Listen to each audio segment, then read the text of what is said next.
Gusto mo bang mag-retire ng maaga at makawala sa hirap ng isang kahig, isang tuka na buhay? Sa videong ito, tutuklasin natin ang mga subok at praktikal na paraan kung paano mo mapapalago ang iyong simpleng savings patungo sa mga legit na passive income source dito sa Pilipinas.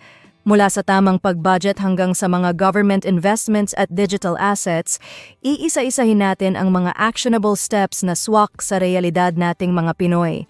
Kaya siguraduhin na panoorin mo at tapusin ang buong video na ito dahil sa pinakadulo ay tatalakayin natin ang pinakamahalagang impormasyon at aral na magiging susi sa iyong tunay na financial freedom. Bago natin simulan, paki-like naman ang video nating ito dahil malaking tulong na po yan sa mga content creator na kagaya namin. Maraming salamat po. Aral 1. Ang sikreto sa pag-retire ng maaga, ang pagwakas sa isang kahig, isang tuka mindset. Maraming Pilipino ang dumaan o kasalukuyang nakatira sa sitwasyon na kung tawagin natin ay isang kahig, isang tuka. Ito yung nakakapagod na cycle kung saan ang sahod mo ngayong kinsenas ay sapat lang para bayaran ang mga bayarin at utang at hihintayin mo na naman ang katapusan para makasurvive sa susunod na 2 linggo. Para sa marami, normal na bahagi ito ng buhay. Pero ang totoo, ito ang pinakamalaking hadlang kung gusto mong mag-retire ng maaga. Ang unang hakbang para makawala rito ay hindi ang paghahanap agad ng malaking investment, kundi ang paggising sa katotohanan tungkol sa tinatawag nating inflation trap. Kung ikaw ay nag-iipon lang sa isang traditional na passbook o itinatabi mo ang pera mo sa ilalim ng kama o sa alkansya, unti-unting nababawasan ang halaga ng pinaghirapan mo. Dahil sa patuloy na pagtaas ng presyo ng mga bilihin sa Pilipinas, ang 10,000 pesos mo ngayon ay hindi na makakabili ng parehong dami ng grocery kumpara noong nakaraang 5 taon. Kaya ang unang sikreto ay ang paglipat ng iyong mindset mula sa pagiging simple saver lamang patungo sa pagiging isang matalinong protektor ng iyong sariling pera sa pamamagitan ng pag-unawa kung paano gumagalaw ang ekonomiya sa paligid mo. Para maselyohan ang mga tinatawag nating financial leaks o yung mga hindi napapansing pagkaubos ng pera, kailangan mong maging tapat sa iyong sarili at mag-audit ng iyong mga gastusin araw-araw. Madalas nating isipin na ang nagpapahirap sa atin ay ang mga malalaking bayarin tulad ng renta o kuryente, pero sa katotohanan, ang mga maliliit at paulit-ulit na gastos ang dahan-dahang pumapatay sa ating budget. Isipin mo na lang ang dalas ng pag-order mo ng iced coffee na nagkakahalaga ng mahigit 150 pesos, ang mga micro-subscription sa mga streaming apps na hindi mo naman madalas panoorin, at ang biglaang pag-click ng checkout button sa mga online shopping apps tuwing hating gabi. Para mabago ito ng practical, gamitin mo ang 50-30-20 rule na in-adjust para sa lifestyle nating mga Pinoy. Ilaan mo ang 50% ng iyong kabuang sahod para sa mga mahahalagang pangangailangan o needs tulad ng pagkain, pamasahe at kuryente. Ang 30% naman ay para sa iyong mga kagustuhan o wants na nagbibigay ng saya sa iyo, at ang natitirang 20% ay dapat automatikong mapunta sa iyong savings at investments bago mo pa man masimulan ang paggastos sa buong buwan. Kasunod ng pag-audit sa iyong mga gastusin, ang susunod na specific at actionable na hakbang ay ang pagtatayo ng isang matibay na emergency fund na magsisbing protection mo laban sa mga hindi inaasahang kaganapan. Sa kulturang Pilipino, madalas tayong umasa sa tulong ng pamilya, kamag-anak, o kaya ay nangungutang kapag may nagkasakit, may nawalan ng trabaho, o may biglang nasirang gamit sa bahay. Ang pagkakaroon ng emergency fund ay ang magpuputol sa ganitong uri ng dependency dahil ito ang iyong personal na shield para hindi mo magalaw ang mga investments na inilaan mo para sa iyong retirement. Ang tamang sukat nito para sa isang nagsisimula ay katumbas ng 3 hanggang 6 na buwan ng iyong kabuuang monthly expenses. Kung ang gastos mo sa isang buwan ay 20,000 pesos, ang target mo ay makapag-ipon ng 60,000 hanggang 120,000 pesos na nakatabi sa isang hiwalay na account.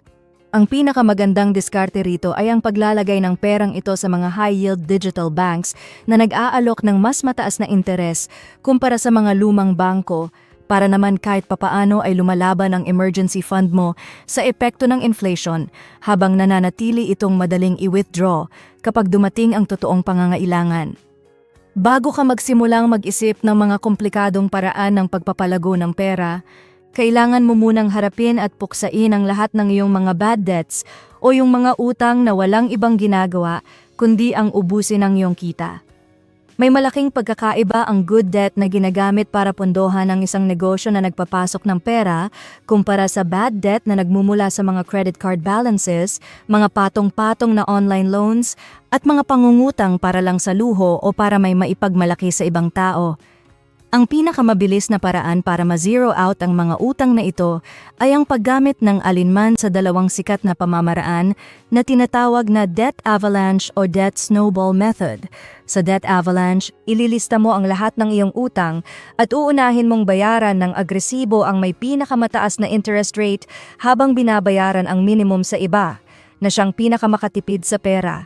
Sa debt snowball naman, uunahin mong i-clear ang utang na may pinakamaliit na balanse para makaramdam ka agad ng tagumpay at motibasyon na magpatuloy.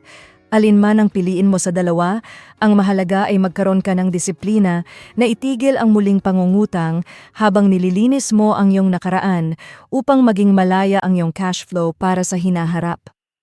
Ang huling bahagi ng pagwakas sa maling mindset na ito ay ang pag-alam sa iyong eksaktong retirement number gamit ang isang simpleng formula na magbibigay sa iyo ng malinaw na direksyon sa buhay. Hindi sapat na sabihin mo lang na gusto mong mayaman ka pagtanda mo. Kailangan mo ng isang specific na numero na magsisbing finish line ng iyong karera sa pagtatrabaho. Para makuha ito, gamitin natin ang pangkalahatang retirement calculator na angkop sa pamumuhay dito sa Pilipinas, kung saan kukunin mo ang iyong kabuuang taunang gastusin at imumultiply mo ito sa 25. Halimbawa, kung sa tingin mo ay sapat na ang 25,000 pesos bawat buwan para mabuhay ka ng komportable kapag nag-retire ka na, ang kabuuang gastos mo sa isang taon ay 300,000 pesos. Kapag kinuha mo ang 300,000 pesos at itong iminultiply mo sa 25, ang lalabas na target fire number mo ay 7,500,000 pesos. Ang numerong ito ang magiging gabay mo para malaman mo kung gaano kalaking asset ang kailangan mong mabuo. Dahil kapag naipon mo ang halagang ito at inilagay sa mga tamang investment, ang kita nito taon-taon ay sapat na para tustusan ang iyong pamumuhay nang hindi mo na kailangang magtrabaho muli kailanman. Aral 2. Pag-maximize sa high-yield savings at digital banking. Ang pangalawang malaking hakbang pagkatapos mong maayos ang iyong mindset at ma-zero out ang iyong mga utang ay ang pag-alam kung saan mo dapat ilagay ang iyong mga pinaghirapang ipon. Sa loob ng mahabang panahon, nakasanayan ng mga Pilipino na iwanan lang ang kanilang pera sa mga tradisyonal na bangko na may pisikal na sangay sa bawat kanto. Ang hindi alam ng marami, ang mga lumang bangkong ito ay nagbibigay lamang ng interes na madalas ay nasa 0.0625% kada taon na halos walang naitutulong sa pagpapalago ng iyong pera. Dito pumasok ang revolusyon ng mga digital banks sa Pilipinas na lisensyado at binabantayan ng Bangko Sentral ng Pilipinas.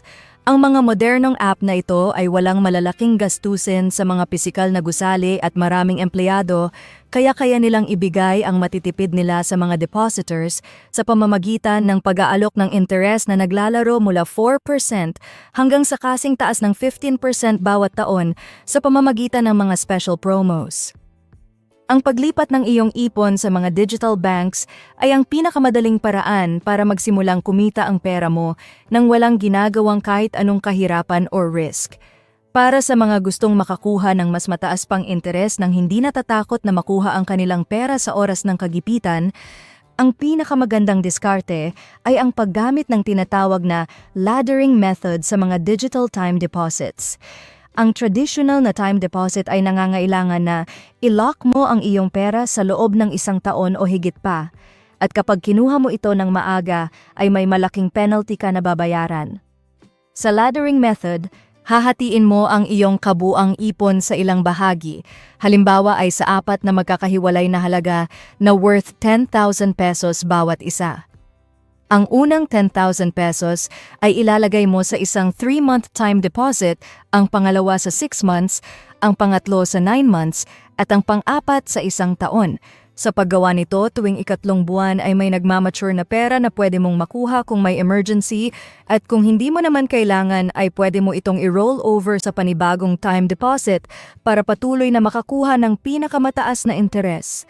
Ang paraang ito ay nagbibigay sa iyo ng perpektong balanse sa pagitan ng mataas na kita at kakayahang makuha ang cash mo anumang oras. Isang malaking tanong at takot para sa maraming Pilipino pagdating sa mga digital banks ay kung ligtas ba talaga ang kanilang pera dito dahil wala silang nakikitang totoong gusali na pwede nilang puntahan kapag nagkaproblema ang app.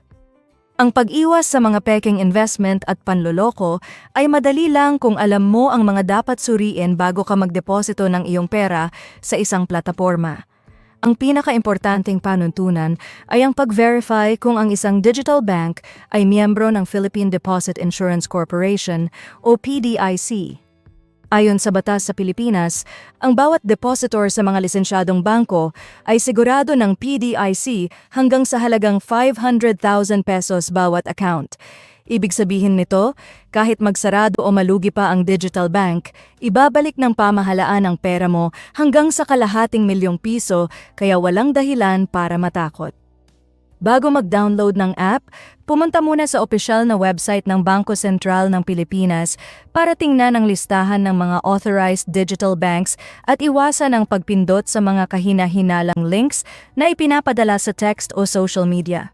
Ang isa pang kamangha-manghang feature ng mga digital banks na wala sa mga tradisyonal na bangko ay ang paraan kung paano nila kinakalkula ang iyong interes sa pamamagitan ng tinatawag na daily compounding interest.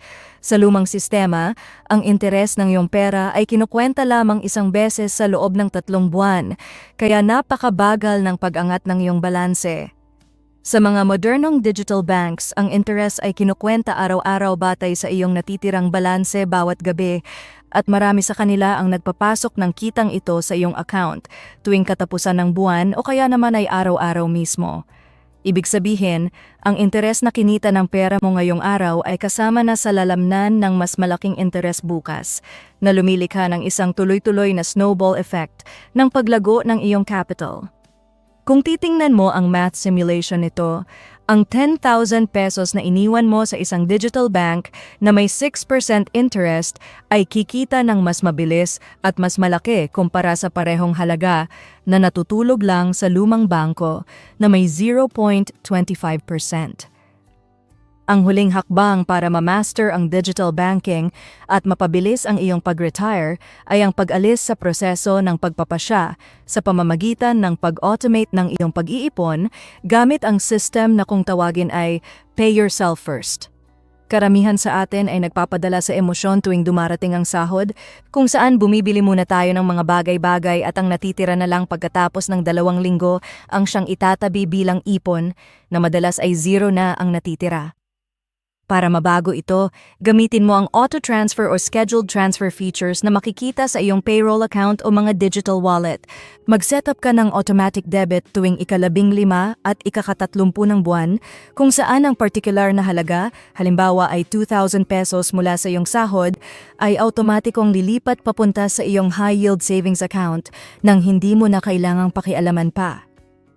Sa pamamagitan ng pag-automate ng iyong savings, tinatanggal mo ang tukso na gastusin ang perang inilaan mo para sa iyong kinabukasan at masisiguro mo na lumalago ang iyong retirement fund buwan-buwan ng walang palya. Aral 3. Pagpasok sa low-risk government-backed investments. Kapag mayroon ka ng matatag na emergency fund at nakalagay na ang iyong short-term savings sa mga high-yield digital banks, ang susunod na lohikal na hakbang ay ang pagpapatatag ng iyong investment portfolio gamit ang mga programang garantisado ng pamahalaan ng Pilipinas. Ang pinakasikat at itinuturing na paboritong investment ng bayan ngayon ay ang Pag-ibig Modified 5-Year Savings o mas kilala bilang MP2 program. Ito ay isang voluntaryong programa na nagbibigay ng pagkakataon sa mga ordinaryong mamamayan na magdeposito ng pera na hahawakan sa loob ng 5 taon, kung saan ang kinikita nito ay tax-free at nakabase sa annual dividend rates na madalas ay mas mataas kaysa sa mga inflation rates. Ang kagandahan sa MP2 ay ang kaligtasan nito dahil mismong ang gobyerno ang naggagarantiya na hindi mawawala ang iyong kapital at maaari mong piliin kung gusto mo bang makuha ang dibidendo taon-taon o kaya ay hayaan itong mag-compound sa loob ng 5 taon para sa mas malaking kabuuang kita sa katapusan ng termino. Ang kailangan mo lang gawin ay mag-enroll online gamit ang Pag-ibig website at maaari ka nang magsimulang maghulog ng kasing baba ng 500 pesos bawat transaksyon gamit ang iyong mga paboritong e-wallets. Bukod sa Pag-ibig MP2, isa pang napakatibay na paraan para makakuha ng fixed passive income ay ang pag-invest sa mga tinatawag na Retail Treasury Bonds o RTBS na ipinalalabas mismo ng Bureau of the Treasury ng Pilipinas. Ang konsepto ng RTBS ay simple lamang, kung saan ikaw ay nagpapautang ng pera sa pamahalaan para magamit sa mga proyektong pang-imprastruktura at pag-unlad ng bansa, at bilang kapalit, ang gobyerno ay magbabayad sa iyo ng interes tuwing 3 buwan o quarterly direkta sa iyong bank account. Ang minimum na halaga para makasali rito ay 500 pesos or 5,000 pesos lamang depende sa particular na inilabas na bonds. Kaya naman abot kaya ito kahit ng mga nagsisimula pa lamang na nagtatrabaho. Para sa mga kababayan nating nagtatrabaho sa ibang bansa o mga overseas Filipino workers na may hawak na dolyar, meron ding Retail Dollar Bonds o RDBS na nagbibigay ng parehong proteksyon at kita gamit naman ng foreign currency. Ang pagbili nito ay napakadali na rin ngayon dahil maaari mo itong gawin gamit ang mobile apps ng mga malalaking bangko o sa pamamagitan ng Bonds PH app na opisyal na kasosyo ng pamahalaan. Isa pang madalas na nakakaligtaang programa na may napakalaking potensyal para sa iyong maagang pag-retire ay ang voluntaryong pag-iipon sa ilalim ng Social Security System na kung tawagin ay SSS, Personal Equity and Savings Option or PESO Fund na ngayon ay mas kilala na bilang My Tuldoc SSS Pension Booster. Ang programang ito ay idinisenyo para sa mga miyembro ng SSS na gustong magkaroon ng dagdag na tax-free investment bukod pa sa kanilang regular na kontribusyon para kapag sumapit ang araw ng kanilang pag-retire ay mas malaki ang kanilang buwanang pensyon na matatanggap.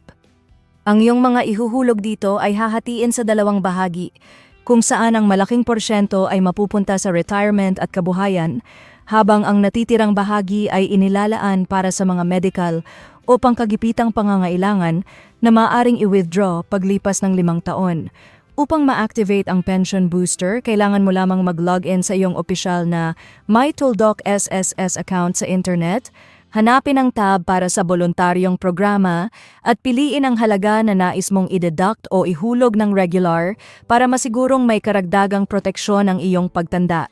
Para sa mga nagsisimula pa lamang, madalas na nagkakaroon ng kalituhan kung ano ba talaga ang pagkakaiba sa pagitan ng Pag-ibig Regular Savings at ng MP2 program at kung alin sa dalawa ang mas angkop na gamitin para sa maagang pag-retire. Ang regular savings ay ang iyong sapilitang kontribusyon na ibinabawas sa iyong sahod buwan-buwan kung ikaw ay may trabaho, at ito ay maaari mo lamang makuha pagkatapos ng 20 taon ng pag-aambag o kapag sumapit ka na sa edad na retirement. Sa kabilang banda, ang MP2 ay kusang loob at may lock-in period na 5 taon lamang na nagbibigay ng mas mataas na dividend rate kumpara sa regular savings dahil ang pondo nito ay inilalagay sa mga mas agresibong pamumuhunan ng pamahalaan. Kung ang layunin mo ay bumuo ng pondo na maaari mong pakinabangan sa loob ng maikling panahon o bilang intermediate stepping stone patungo sa mas malalaking investments, ang MP2 ang mas magandang paglagyan ng iyong ekstrang pera, habang ang regular savings naman ang magsisilbing pangmatagalang sandigan na hindi mo talaga maaaring galawin sa mahabang panahon. Ang pinakamalaking sikreto upang mapabilis ang paglaki ng iyong pondo sa mga low-risk government investments na ito ay ang pag-unawa sa kapangyarihan ng pag-reinvest ng iyong mga dibidendo imbis na gastusin ito kapag pumasok na sa iyong kamay. Maraming tao ang nagkakamali na kapag nakatanggap sila ng taunang payout mula sa kanilang MP2 o quarterly interest mula sa kanilang mga bonds, ay agad nila itong ibibili ng mga bagong gadgets o gagamitin sa bakasyon. Kung talagang gusto mong mag-retire ng maaga, ang tamang diskarte ay ang pagkuha sa mga kitang ito at muling pagpapasok nito sa panibagong investment vehicle o kaya naman ay pagpili sa compounding option ng MP2 kung saan ang kita ay automatikong idinaragdag sa iyong kabuuang capital. Sa pamamagitan ng hindi paggalaw sa iyong mga dividends, pinahihintulutan mo ang iyong pera na mga nakpa ng mas maraming pera na siyang lumilikha ng tinatawag nating double compounding effect kung saan ang bilis ng pag-angat ng iyong net worth ay madodoble nang hindi mo na kailangang magdagdag pa ng malaking kapital mula sa iyong sariling bulsa. Aral 4. Pagtatayo ng dividend-paying portfolio sa stock market at REITs.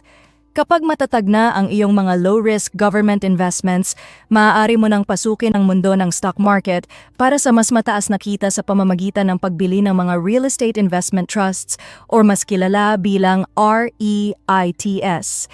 Maraming Pilipino ang nag-aasam na maging landlord o may-ari ng mga apartment at condo para kumita ng upa buwan-buwan. Subalit ang pagbili ng totoong ari-arian ay nangangailangan ng napakalaking kapital at madalas ay nagpapasok sa iyo sa pangmatagalang utang sa bangko. Sa pamamagitan ng REITs, maaari kang maging co-owner ng mga naglalakihang mall, office buildings at mga hotel dito sa Pilipinas sa napakamurang halaga dahil maaari kang bumili ng shares nito sa stock market gamit ang iyong cellphone. Ayon sa batas ng ating bansa, ang mga REIT companies ay obligadong magpamahagi ng hindi bababa sa 90% ng kanilang distributable income bilang dividends sa kanilang mga shareholders. Ibig sabihin nito, tuwing magbabayad ng renta ang mga tenant sa mga building na ito, direkta kang makakatanggap ng iyong bahagi sa kita na papasok bilang cash flow sa iyong account nang wala kang iniisip na maintenance o sakit sa ulo sa paghahanap ng uupa. Ang diskarte na ito ay tinatawag na dividend investing, na itinuturing na pinakamagandang sistema para sa mga taong gustong kumita ng pasibo ng hindi naglalaan ng oras sa pagsubaybay sa takbo ng merkado araw-araw. Ang tradisyonal na pag-trade sa stock market ay nangangailangan ng oras, stress at malalim na kaalaman sa technical analysis para bumili at magbenta ng mga shares para sa mabilisang kita. Sa dividend investing, ang layunin mo ay hindi ang magbenta, kundi ang mangolekta ng maraming shares ng mga matatag na kompanya o yung mga tinatawag nating blue chip companies na may mahabang kasaysayan ng katatagan at regular na pagbibigay ng cash payouts sa kanilang mga investors.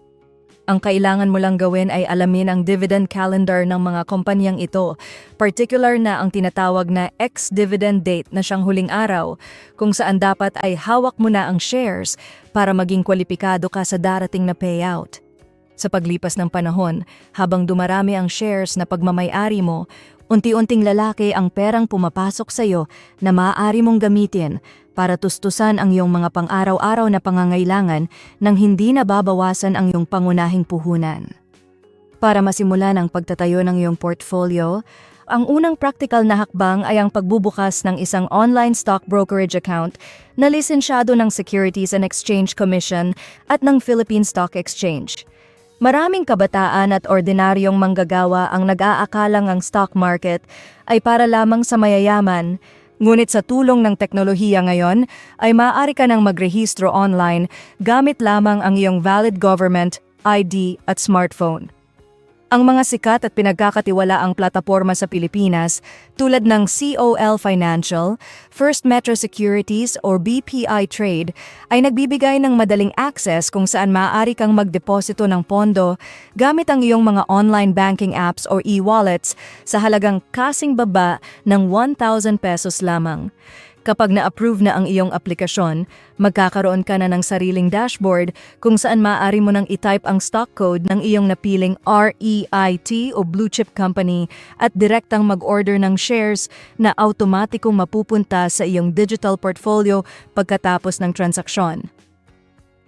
Ang pinakamalaking protection mo laban sa takot na bumagsak ang stock market ay ang paggamit ng diskarte na kung tawagin ay peso cost averaging. Ang pinakamalaking pagkakamali ng mga nagsisimula ay ang pagsubok na hulaan kung kailan pinakamababa ang presyo ng stock para doon ibuhos ang lahat ng kanilang pera, na madalas ay nagre-resulta sa pagkalugi kapag biglang nagbago ang ihip ng merkado. Sa peso cost averaging, pipili ka ng isang takdang araw buwan-buwan. Halimbawa ay tuwing ika-10 ng buwan, pagkatapos makuha ang iyong sahod at maglalaan ka ng fixed na halaga tulad ng 3,000 pesos para ibili ng iyong napiling dividend stock anuman ang kasalukuyang presyo nito sa merkado. Kapag mataas ang presyo ng stock ay mas kaunting shares ang mabibili mo at kapag mababa naman ang presyo ay mas maraming shares ang makukuha mo na sa katagalan ay magbibigay sa iyo ng mas mababang average cost bawat share. Ang sistemang ito ay nag-aalis ng emosyon at stress sa iyong pag-invest habang patuloy na nagpapadami ng iyong asset para sa iyong maagang pag-retire. Bago mo pindutin ang buy button sa iyong online broker, mahalagang magkaroon ka ng simpleng checklist upang malaman mo kung ang isang dividend stock ay mura o mahal sa kasalukuyan upang maiwasan ang tinatawag na fear of missing out o FMO. Ang unang dapat mong tingnan ay ang dividend yield ng kompanya na nakukuha sa pamamagitan ng paghahati ng taunang dividend bawat share sa kasalukuyang presyo ng stock nito. Mas mataas ang yield kumpara sa interes ng mga bangko, mas maganda ang potensyal ng iyong kita. Ang pangalawang sukatan ay ang price-to-earnings ratio or PE ratio na nagpapakita kung ilang taon bago mo mabawi ang iyong puhunan batay sa kasalukuyang kita ng kumpanya kung saan ang mas mababang numero kumpara sa mga kakumpetensya nito ay madalas na senyales na mura ang stock. Sa huli, suriin mo ang dividend payout ratio upang masiguro na ang kumpanya ay hindi nagbibigay ng mas malaking pera kaysa sa aktwal nitong kinikita dahil ang matatag na negosyo ay nagtatabi palagi ng sapat na pondo para sa kanilang paglago habang patuloy na pinapasaya ang kanilang mga investors sa pamamagitan ng regular na cash flow. Aral 5, paglikha at pag-scale ng digital assets bilang modernong passive income. Ang huling yugto sa iyong paglalakbay patungo sa maagang pag-retire ay ang paggamit ng kapangyarihan ng internet at ng makabagong teknolohiya upang makalikha ng mga digital assets na patuloy na nagbebenta kahit ikaw ay natutulog. Ang pinakamagandang bentahe ng mga digital products tulad ng mga e-books, downloadable templates, budget planners, at mga online courses ay ang pagkakaroon ng zero inventory cost. Ibig sabihin nito, gagawin mo lamang ang produkto ng isang beses gamit ang iyong oras at talento, ngunit maaari mo itong ibenta nang walang limitasyon sa libu-libong tao sa buong mundo nang hindi mo iniisip ang gastos sa pagpapadala o paggawa ng bagong stock. Ang isang napaka-practical na paraan para masimulan ito ay ang paggamit ng libreng app na Canva upang bumuo ng isang magandang digital planner na nakatutok sa mga pangangailangan ng mga Pinoy at i-upload ito sa mga lokal na plataporma tulad ng Rake.ph o kaya ay sa Etsy upang magsimulang makatanggap ng kita tuwing may nagda-download nito. Bukod sa sarili mong produkto, maaari ka ring kumita ng passive income sa pamamagitan ng affiliate marketing na inangkop sa kulturang Pilipino, kung saan mahilig tayong magkwento at magrekomenda ng mga subok na nating gamit sa ating mga kakilala. Ang affiliate marketing ay ang proseso kung saan ikaw ay nakakakuha ng komisyon mula sa mga malalaking e-commerce platforms tuwing may bumibili ng produkto gamit ang iyong natatanging referral link. Ang kailangan mo lang gawin ay mag-register ng libre sa Shopee Affiliate Program o Lazada Affiliate Program at magsimulang gumawa ng mga tapat na review tungkol sa mga gamit na binili mo na para sa iyong bahay, kusina o sasakyan. Kapag nag-post ka ng short video sa TikTok o Facebook Reels at inilagay mo ang iyong link, ang bawat pag-click at pagbili ng mga manonood ay automatikong magpapasok ng maliit na porsyento ng kita sa iyong account na kapag pinagsama-sama sa loob ng isang buwan ay pwedeng pumantay sa sahod ng isang regular na trabaho. Isang napakatatag na uri ng digital real estate na maaari mong itayo ngayon ay ang isang YouTube channel na may kakayahang kumita sa pamamagitan ng Google AdSense kahit sa iyong mga lumang video. Maraming tao ang nag-aakalang kailangan mong maging sikat na vlogger na nagpapakita ng personal na buhay upang kumita sa YouTube, subalit ang mas matalinong diskarte ay ang paggawa ng tinatawag na evergreen content.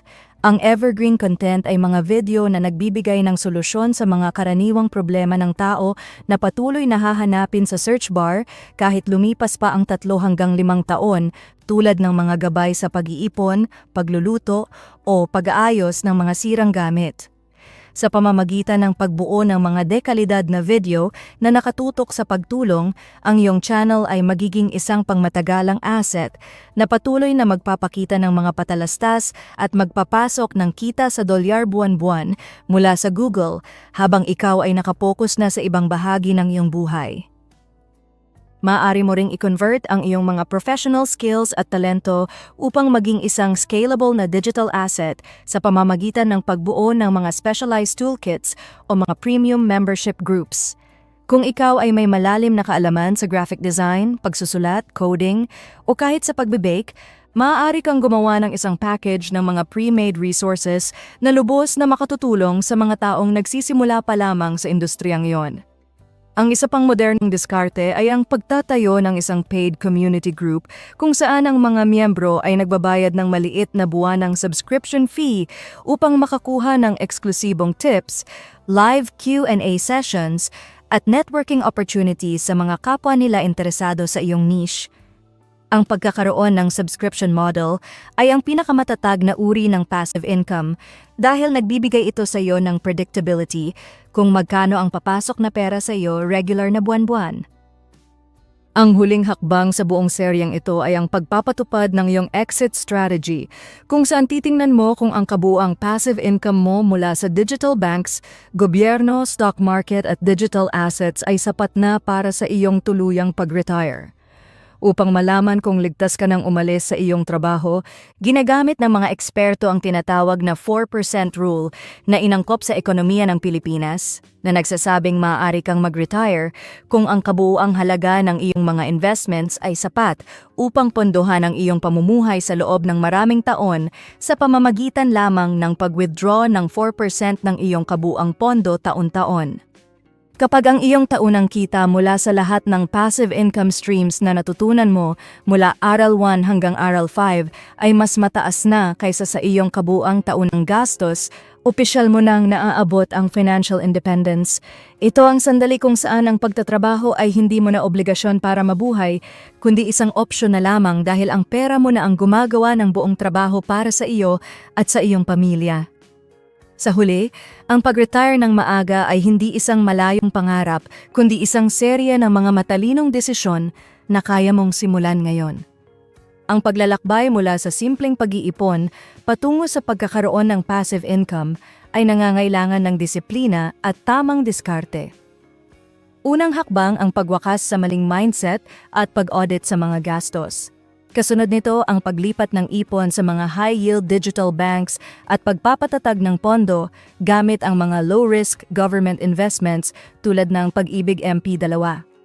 Para sa tuloy-tuloy na cash flow, mahalagang magtayo ng dividend portfolio sa stock market at REITs kasabay ng paglikha ng mga digital assets na kumikita habang natutulog ka.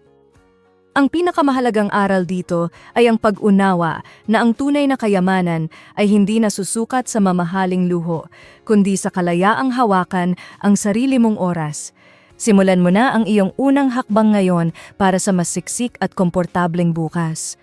Paki-like ang videong ito kung nagustuhan ninyo, mag-comment sa baba kung ano ang natutunan nyo dito, at para sa mga iba pang content like this, mag-subscribe kayo sa ating YouTube channel ang Daily Tips. Maraming salamat. Disclaimer: ang lahat ng impormasyon na ibinahagi dito ay para sa edukasyon at inspirasyon lamang. Ito ay hindi financial advice.